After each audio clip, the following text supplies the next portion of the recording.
இந்த வாரத்தில் ஒரு நாள் மழை அடிச்சிருமாண்ணே? அடிச்சுட்டு நம்ம தோல்வி வருஷத்துக்கு ராவண முறை அடிச்சுன்னா கொஞ்சம் ஓரளவுக்கு இதாகவும் இருக்குமோ? உட்கார விட்டுருவேன் தம்பி. உட்காந்துருவோண்ணே. பாத்தியை வாரிட்டு புறப்பட்டு வாரிடணும். வாரிட்டு என்ன தெரியுமா,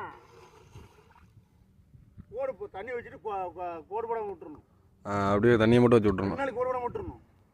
விட்டுட்டு அதில் கொஞ்சம் அந்த புத்துரு வைப்போமா, தண்ணி கழிச்சிருவோமா. சரி சரி உட்காரும். சரி சரி அப்படியே உட்காந்தோன்னா நமக்கு வாடுறதுக்கு அந்த ரெண்டாவது பழைய இப்போ ஒரு நாள் தண்ணி வச்சு அது அப்படியே உப்பாக உழுதில்ல. இப்போ நீங்கள் அடுத்த நாள் வைக்கும்போது அது மேலே இன்னொரு லேயர் மாதிரி தானே உள்ள தனித்தனியாக அந்த உட்காந்துரும், மேலே மேலே உட்காந்துருவோண்ணா.